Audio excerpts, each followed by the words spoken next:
शिवसेना उद्धव बाळासाहेब ठाकरे पक्षाचे आमदार सुनील प्रभू आपल्यासोबत आहेत, त्यांच्याशी आपण बातचीत करणार आहोत। आज खरं तर सभात्याग तुम्ही जो आहे तो या ठिकाणी केलेला आहे, काय सांगाल? एकंदरीत 6 दिवसांचं अधिवेशन आहे, मात्र त्यामध्ये सुद्धा सभात्याग तुम्ही केला। नाही, सभात्याग जो केला तो परभणी आणि बीड मधील ज्या घटना आहेत त्या घटना अत्यंत गंभीर आहे। त्या ठिकाणी आंबेडकर चळवळीतल्या एका कार्यकर्त्याला सत्याग्रह करत असताना पोलिसांनी कोठडीमध्ये टाकला आणि त्याची हत्या केली गेली, असं तर माझं स्पष्ट मत आहे। याबाबत संपूर्ण आंबेडकरी जनतेमध्ये असंतोष आहे। बीडमध्ये सरपंच झालेली हत्या, त्याच्यामध्ये राजकीय हस्तक्षेप आहे किंवा राजकीय पक्षातील त्या ठिकाणी नेत्यांचे धागेदोरे आहेत, असा जो काय संपूर्ण चर्चा सुरू आहे, याबद्दल या विधानसभेच्या सभागृहामध्ये चर्चा व्हावी अशी मागणी आम्ही स्थगनद्वारे केली होती, परंतु स्थगन फेटाळले। 101 द्वारे चर्चा घ्या अशी मागणी केली, ती देखील त्यांनी उद्यावर ढकलली। सरकार गंभीर नाही आहे आणि म्हणून पूर्ण मुंबई शहरापासून अगदी महाराष्ट्राच्या अगदी सिंधुदुर्गापासून अगदी गडचिरोलीपर्यंत सगळ्या शहरांमध्ये गावामध्ये या संबंधीचा निषेध व्यक्त केला गेला, मोर्चे काढले गेले, तर देखील सरकार गंभीर नाही आहे आणि हे प्रकरणचं उद्रेक होऊ नये म्हणून सरकारने तात्काळ या ठिकाणी चर्चा घ्या असं आम्ही सांगितलं, परंतु सरकार गंभीर नाही म्हणून आम्ही त्या ठिकाणी वॉकआउट केला।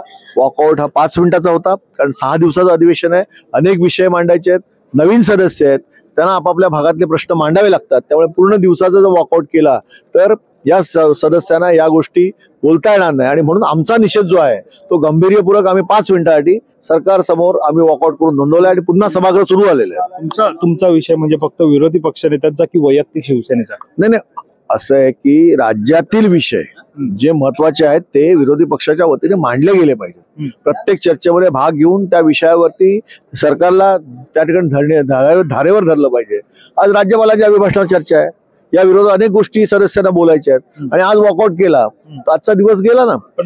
त्याचे मुद्दे होते ते सरकार समोर मांडायचे होते, ते घेता येत नव्हते, त्यामुळे 5 मिनिटाचा वॉकआउट हा योग्य आहे। असे 6 दिवसाच्या अधिवेशनामध्ये आधीच लोक चर्चा करतायत की टुरिझम करायला आमदार आलेत काय, आणि त्यामुळे शिवसेना उद्धव ठाकरे पक्षाची भूमिका अशी आहे की सरकारचा विरोध करा, कडाडून करा आणि लोकांना देखील न्याय द्या, आणि म्हणून आम्ही वॉकआउट केला, आमचा निषेध नोंदवला आणि पुन्हा सभागृहाच्या कामकाजामध्ये आम्ही गेलो आहोत। आणि याच कामकाजामध्ये माझ्या दिंडोशी मतदारसंघातील शिवशाही पुनर्वसन प्रकल्पामध्ये 2002 मध्ये जरीमारी आणि इंटरनॅशनल एअरपोर्टच्या विकासासाठी ज्या लोकांना 2600 लोकांना या ठिकाणी 33 इमारतीमध्ये आणून ठेवलं, त्यापासून आतापर्यंत मेंटेनन्ससाठी महानगरपालिकेला 1 रुपया दिला नाही। रस्ते तिकडे कचरा हा उचलला जात नाही, रस्त्यांची परिस्थिती दयनीय आहे, बिल्डिंग जीर्णावस्थेत झालेल्या आहेत, कारण सरकारने मेंटेनन्सला गेल्या 22 वर्षामध्ये पैसे दिलेले नाहीत, त्यामुळे बिल्डिंग कधीही कोसळू शकते, वित्त आणि मनुष्याने होऊ शकते। यासाठी पुनर्विकासाचा प्रस्ताव सरकारने आणावा म्हणून आम्ही विनंती केली आहे। मागच्या उद्धव ठाकरे साहेबांच्या काळामध्ये हा प्रस्ताव आम्ही आणला होता, पण त्यानंतरच्या गव्हर्नमेंटने याकडे लक्ष दिलं नाही।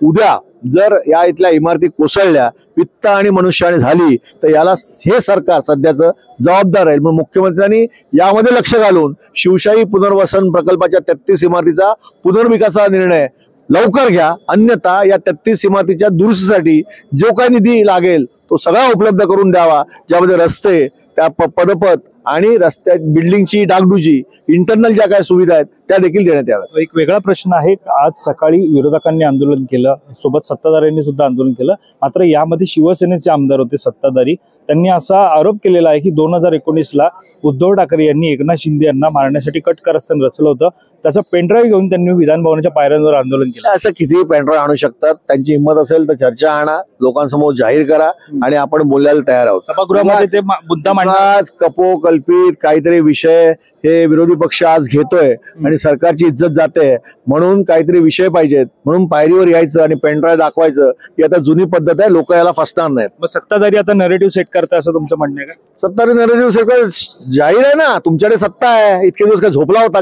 का नाही ओपन केलीत केस, का नाही बघितलं पेनड्राईव्ह, काय कोण होतं, कोणाचे त्याच्यामध्ये संभाषण आहेत, का नाही जाहीर केलेत?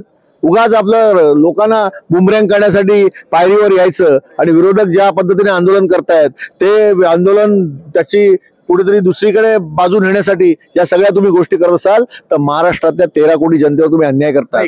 एक तर ईव्हीएमच्या या सगळ्या भूलभुलैयामध्ये तुम्ही निवडून आलात, की सरकार जे आहे या सरकारच्या विरोधात प्रक्षोभक असा मोठा जनतेमध्ये उद्रेक आहे आणि तरी देखील अशा पद्धतीने पेनड्राईव्ह दाखवून लोकांना फसवत असाल तर ही जनता माफ करणार नाही. मग आता मॅग्नेट असून सुद्धा आता हे कारण समोर आणण्याचं कारण काय, म्हणजे आता हे काही नाही, विरोधी पक्षाची लोक ज्या पद्धतीचं आंदोलन करतायत, सोयाबीनला भाव नाहीये, कापसाला भाव नाहीये, धानाला भाव नाहीये, विदर्भात हे अधिवेशन होत आहे आणि दुसरं म्हणजे परभणी आणि बीडमध्ये आपण बघितलं असेल की ज्या पद्धतीने त्या सरपंचाची हत्या केली गेली त्याच्यामध्ये ह्या सगळ्या राजकीय नेत्यांचा त्याच्यामध्ये एक अंगोरा त्या ठिकाणी जोडला जातोय.